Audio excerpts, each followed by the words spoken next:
So they're actually with in the game, so we're just hopping in immediately.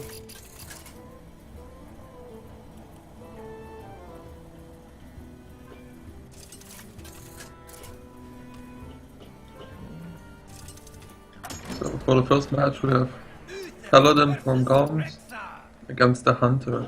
Aye. And I will fight with honor. Hunters, you know, I've been like before the release of Blackrock Mountain, I think, you know, a Face Hunter was the thing to go, but I've been seeing more and more mid-range Hunters now on ladder at least. Not sure what your experience is with this is, Nomex. I feel like Face Hunter is still the much stronger thing to go with. So I'm also not sure what's made the mid-range Hunter so much better now. And in my opinion, I don't feel like mid-range Hunter is that strong at the moment, but people started running it. Yeah, it's. I mean, we see the snake trap here, so it's. We know it's mid-range basically. Unless it's a very, very weird face deck that only uses one snake trap and maybe two explosives. With this starting hand, you should hope it's mid-range. Yeah. Because a Face Hunter would have a hard time with double kill commands so early. This is actually a pretty telling play with Knife Juggler and followed by a trap. It's most of the time it's either freezing or snake, but he will trigger it, and this is not really good. Yeah. If the Knife Juggler dies here from the juggles, it's gonna be really hard to catch up. Is he going to miss all juggles? Oh. Wow, okay, but it's still not really good, because now he cannot play his own juggler again. So, yeah. I guess he'll just, you know, try to play a dude and then maybe wait for a good consecration. At least he has the consecration, which is really important to deal with the early pressure. And he also has like the sludge pressure to follow up. Yeah. And he actually will hope that this is a hover just because you can kill it. Oh, this is actually not good. So much damage coming from... Leo is here, actually almost the same as a hover. Oh, that's not bad. Damage-wise. That's not bad. Yeah. I mean, he's already at 20 health though. One thing that's going good for a Paladin player here is that the Hunter hand is not really strong, and he's basically drawing his deck backwards, because now we see the Leopard now turns for not really good, but you know, it still fits the curve because there's an Eagle Horn Bow. He'll continue pushing for damage here. Also has a lot of burst with those yeah. commands. Yeah, basically the moment the Paladin drops to 10, he's dead immediately. And there's also the silence in the hand for the most likely upcoming Sludge Belcher. Like here you can either Consecration or Sludge Belcher. I think you Consecration, and I think you hit face just to gain more life. The question is, if you expect a mid-range Hunter, you might keep it just because you don't expect so much burst coming. Yeah. And here he values the hero power over the Haunted Creeper.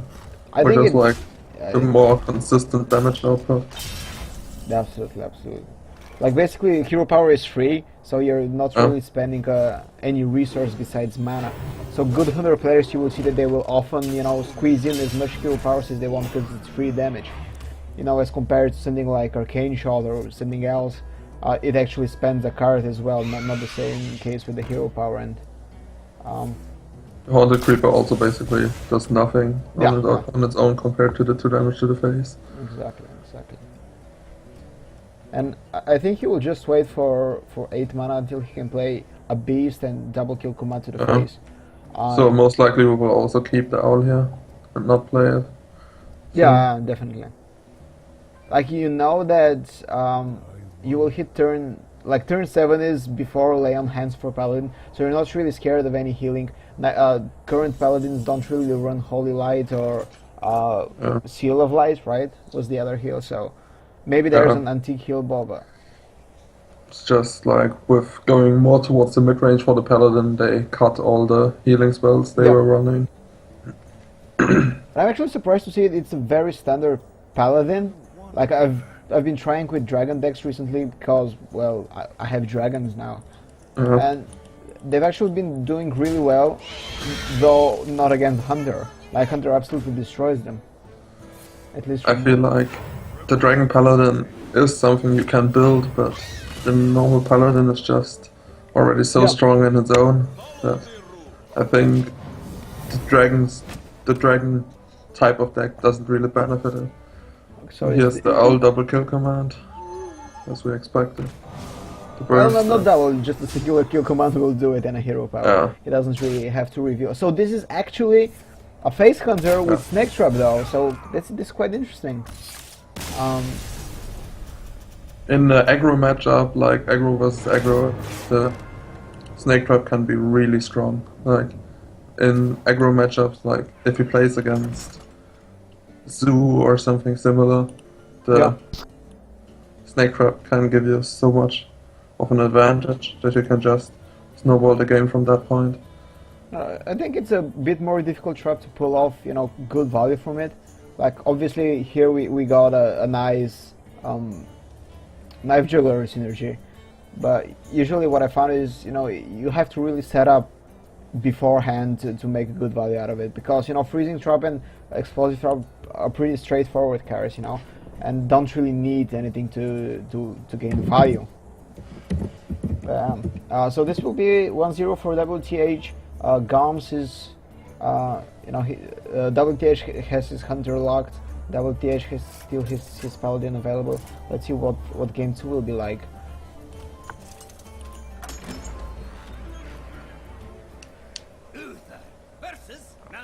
So it's going to be a paladin against druid. Again, we've cast quite a lot of this matchup. You know, on paper the paladin should be in good position, but it's not really not always the case, because druid, you know, being a class that innervates and ramps up really quickly, if it gets a really good hand, it can basically win any matchup. But you know what the hell is actually having a quite clunky hand? Oh, it's incredibly clunky hand. Same for the paladin though. He has the zombie show early, but that's basically it. At least it will draw out the rat. Let's see if Druid will get the best play top decking wild drop. No, that's this is going to be a very slow matchup. Yeah, and he also runs the heal bot in his druid. Oh, and Black Knight could be really strong against druid. Like it used to be much stronger against them, but still, if you get one of those druid of the claws turn 5 with your Black Knight, it gives you so much of an advantage. But these, at the same time, the druid draws Harrison Johnson. You know, both of these guys getting the tech cards that they need. Harrison is absolutely massive against Master for Battle and True Silver Champion.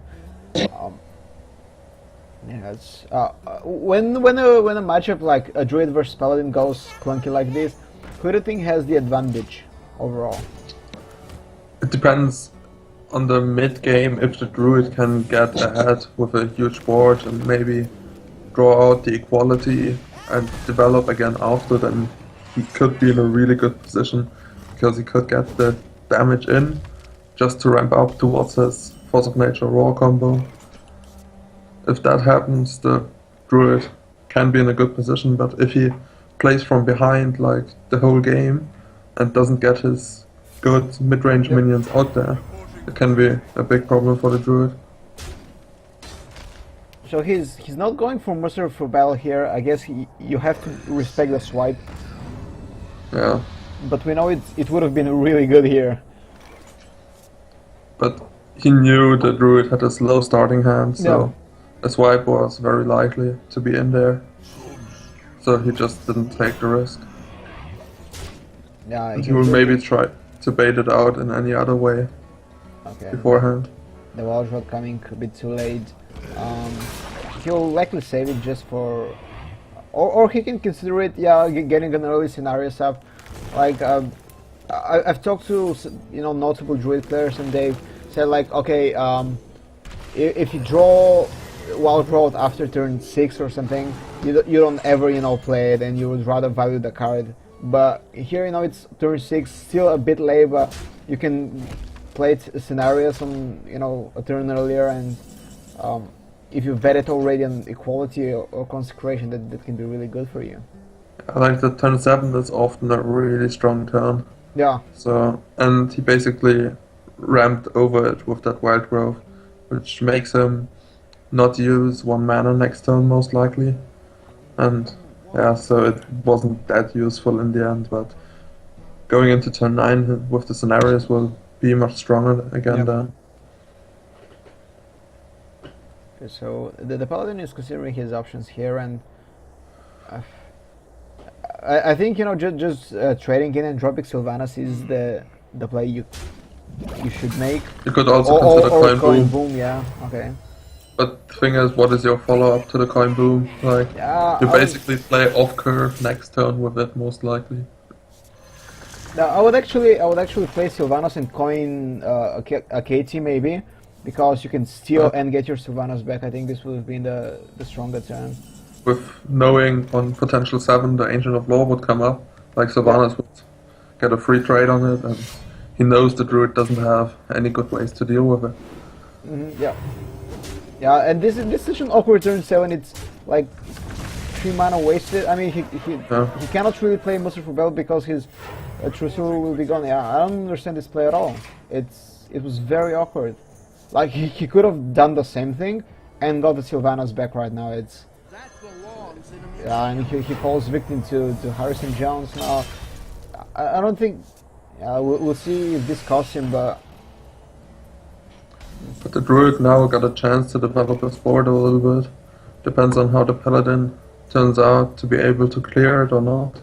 Now. Alright, so you drop KT here, right? And yeah, I think so. I mean, what are your other options?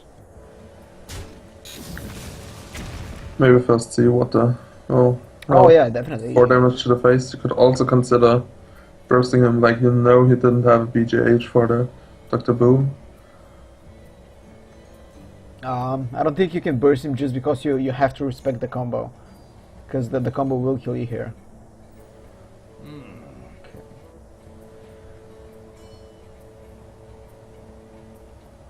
If he just uses the Elder, then he still survives the combo. I don't understand these plays at all, man. Like, sure you push, but now he's dead to combo. yeah, but well, there's no combo, It would be dead to combo. Yeah. Like, if you have a wow, and the Sylvanas Stone. If you have a way to play around combo and stay ahead, you should always take it. Yeah. Like, yeah. at some point, it isn't worth it to play around combo because it just leaves you so far behind by doing that play. But if you have the possibility to stay ahead and play around the combo, you should do that. No, absolutely, absolutely. He gets to clear. Yeah, and is still. He gets quite far ahead here. Yeah, I think this will be game for a Druid play here, because I mean he's at 15 health. What can Paladins really do?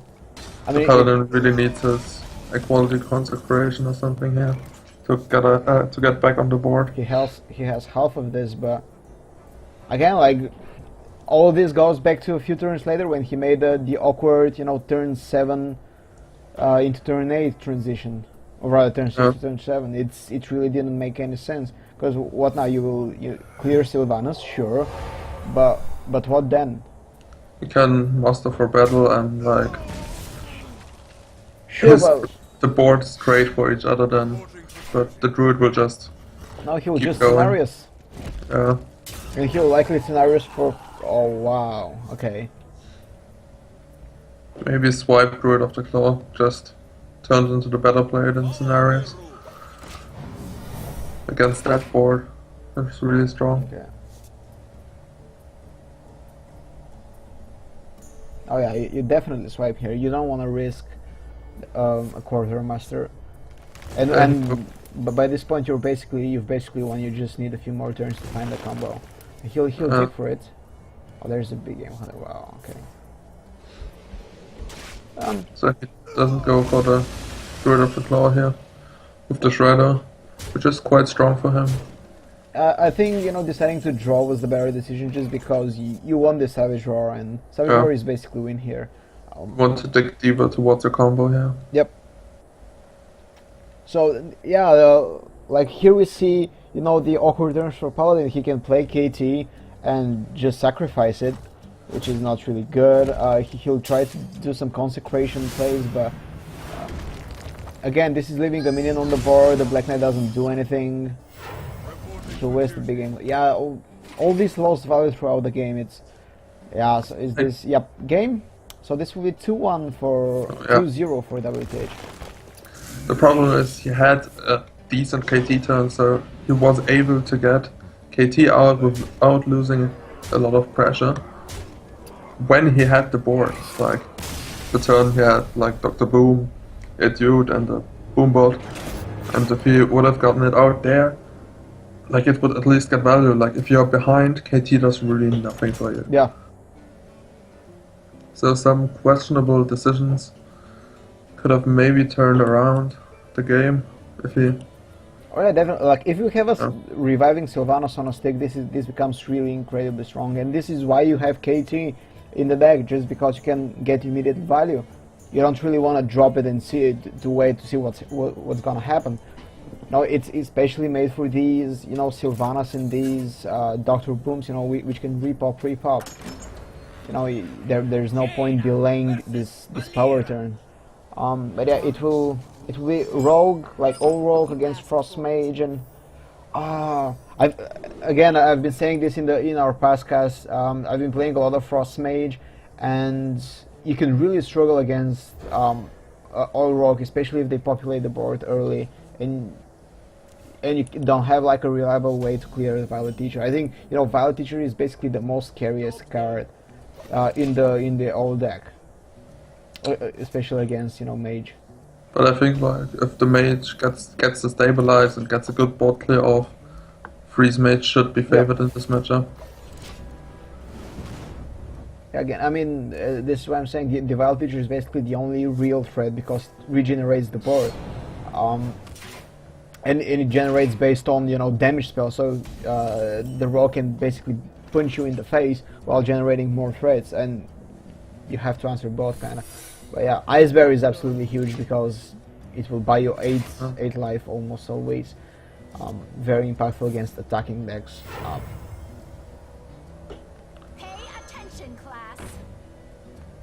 Thing is, he doesn't have a lot of card draw yet. If this Acolyte of Pain doesn't give him good card draw, he could end up staying with a really clunky hand without anything. That's a big problem when playing Freeze Mage. You just stick with your burst in the hand and without card draw. Yeah. This is, you know, drawing all the secrets is terribly bad. Like if you draw into a Mad Scientist next turn, it basically does nothing, and he's just cycling the Wrath, cycling the Fan of Knives. Fan of Knives, yeah. I mean, you're never gonna use it against minions. No. And this is what I'm talking about, you know, such power turns coming from this Violet Teacher, and you know, these power turns come earlier than all the removal. So unless you run Cone of Cold, which, you know, Cone of Cold has been in this in Frost Mages specifically against Violet Teacher and Face Hunters, just to help stabilize and clear these low health minions. But you know, Sab is actually a big card for the rogue here, just because he can you know, eliminate these Doomsayer, Frost Nova combos, and you know, just continue to put pressure on the board. And wow, okay. At least Freeze Mage gets us drawing going with the Acolyte, but still.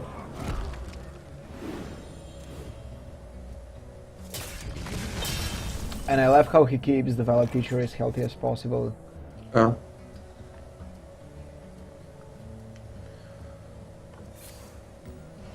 He uses the Blizzard here, which is like its only stall mechanic he has in his hand at the moment. Yeah. Again, we see, you know, the rogue repopulating the board immediately, keep drawing cards. There's Antonidas in Mage's hand, but this is not really going to do anything at all until basically turn 10, because there's no Thorison to reduce the spell costs, and you cannot really, you know, pull off an early combo and try to finish early. The Healbot will buy him a turn or two, but I'm not feeling this for the Frost Mage at all. Yeah, the Rogue also doesn't overextend to the board here, like he had the chance of playing the SR7, instead he got up and slammed the face with it, so he doesn't overextend into a Flame Strike. Yep. Really, really good. Yeah, now we have to go in your... Ah.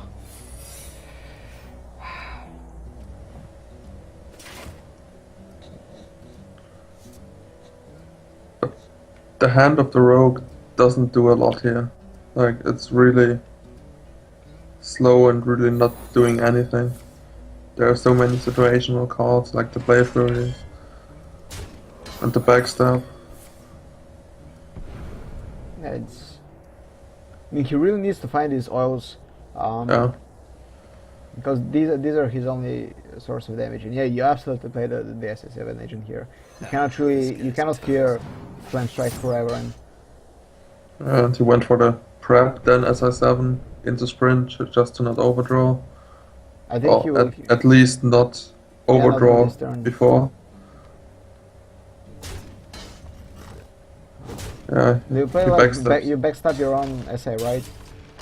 Yeah, the 1-1. Oh, the one. Yeah, Yeah, right. Of course. because the backstab doesn't do a lot in this matchup. Yeah, you don't want to burn like a high damage card like oil. He has double healbot in his deck, which is really interesting for a rogue. Didn't he also play healbot earlier in his druid? Like, I believe so, yes. it's really interesting text. But it's really strong against the freeze mage. Like he can basically go up to 30 HP after getting Alexstrasza. Like if it would come to that point.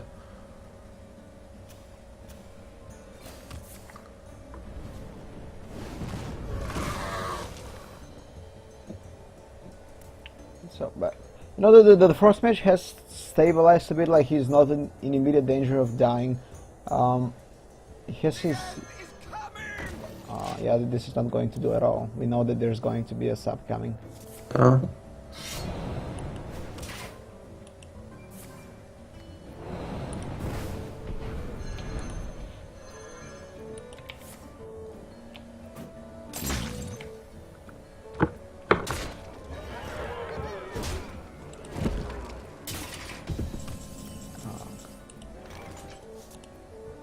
So what I do here is the mage. What is your chance of survival? Because you're getting low. I mean, it's not as quickly as I would have expected, you know, given the early Violet teacher. But you know, you're half health already. It's turn 9, so you cannot really Archmage and Frost Nova here. Like he has a really strange hand, and I mean, you have to answer this SI7 basically immediately. yeah. Do you actually consider fireballing it? You could also consider ice lancing it, and with like Antonidas, but not sure if that's all you want to get out of your ice lance. Okay. I mean, if you play Ice Lance, why don't you play Antonidas? Because it basically takes up your whole turn if he has a zap. Sure, but if there's a zap, it takes your entire turn, whatever you do. So, okay, he'll kill goes up. for the heal bot, yeah.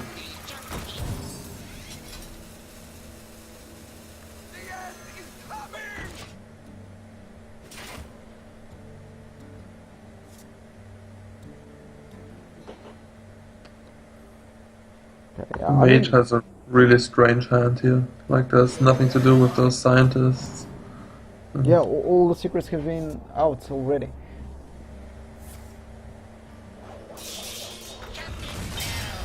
No, and here goes the zap.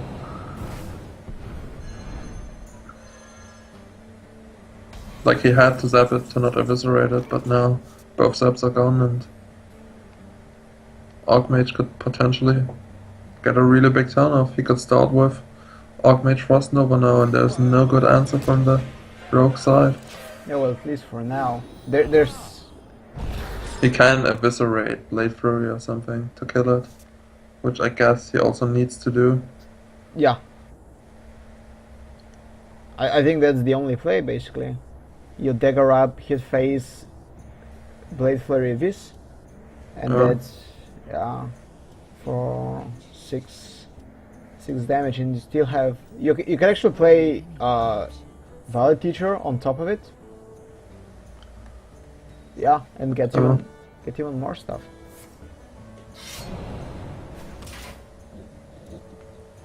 Looks like he goes for the Blade Fury on this play. Maybe he doesn't want to overextend into the board because he still didn't saw any Flame Strike or something. Nah, he'll play it. He decides for it, yeah. I'm ready to learn. I mean, even if your board gets cleared, you still have a follow-up in Dr. Boom, and you have a sprint, and you have a big encounter to snipe his threats. So I think it's okay. And reconsidering it, maybe playing Antonidas Frostnova was a bit greedy there, and he should have gotten like the Doomsayer out or something, because it's like a safe, almost safe board play at this point. At least it feels like that, because you got 2 zaps out, which means he has to invest 7 damage into your Doomsayer. And in that case, it's almost like it's a 7 damage heal. yeah, I mean, if he has to burst it. Yeah, I mean, to give Gomms credit, like, he played this almost as good as possible, considering how awful his hand is. This is basically the worst thing that can happen to a Frost Mage, you know. You draw all your secrets, Scientists are useless, you don't have a good Antonidas turn, everything goes, you know, not how you want it to be, and you're dying to an oil rogue. Emperor in the bottom of the deck. Yeah. He has a lot of burst already with the fireballs, but doesn't get the Alexstrasza. Yeah. I mean, even Alexstrasza into double fireball would finish it, because he will still need another turn. Yeah. Because we know Alexstrasza is going to get BGH'd. If you would get Alexstrasza off the top now, he could go for the aggressive play and hope there's another something. And he top decks Frostbolt. Or anything other to stall the game. He cannot pop here, right? He can. It's 5 plus 3 from the dagger plus 1 due. Oh right, there's one more minion left. Okay. Yeah. So he basically pops the block perfectly on 1. Really well played by WTH here. Like there's no way he's dying already. Yeah, and you can't play your Alexstrasza from this point because you would die. That's the point where if the freeze mage, you have no way to survive the game. Oh man, and this flame strike is so late. Everything is drawn at the worst possible times for Gomms here, and unfortunately for him, this will be a 3-0 for WTH. And he will be going to the grand finals. Quite a kind of quick first semi-final here, and I mean he will take his time to think for a way out, and he will see there is no other way out. Theoretical way he could flame strike, ping, and Iceland's face to only die to direct damage from the hand, but Well played. I mean, we know on a flame strike is the same thing. Because there's like an SA7 agent, so okay. So he tried drawing into the ice block, but didn't get it. Yeah, not quite. Couldn't he? He could have theoretically survived this turn with Flame Strike, Ping, and Icelands, but... Or did he ping already? He pinged his... What was it? The Acolyte. The Acolyte, yeah. Oh yeah, okay, so... He didn't have the clear then anymore.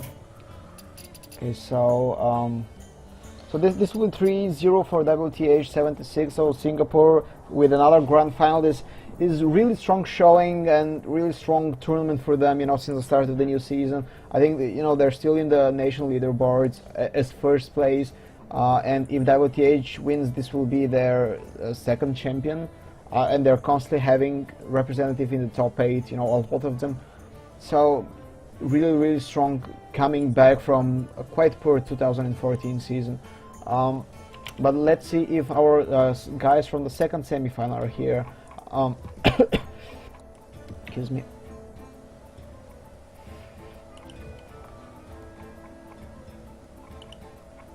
Okay, yeah, so we have them. It will be Daf, aka Kondalko versus Soryu.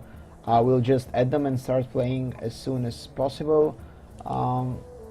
Okay, so this is...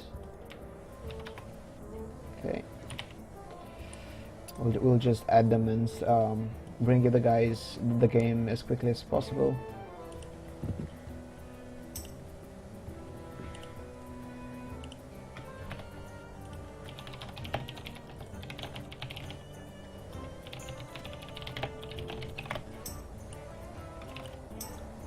Adding, oops.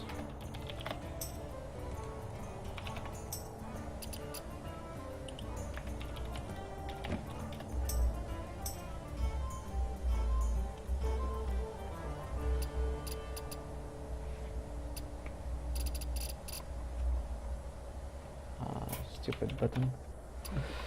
Okay, and we also need Soryu. Let me see, find his battle tag.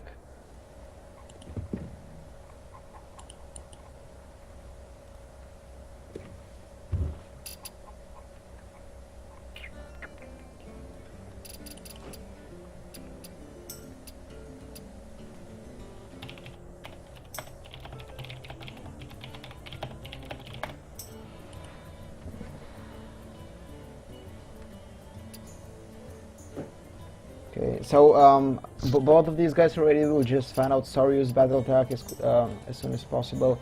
And in the meanwhile, guys, if you're watching, if you're from Southeast Asia, make sure to register for future cups. We'll be having, you know, 16 cups in total for this season, played every Saturday at 1 p.m. Singaporean time.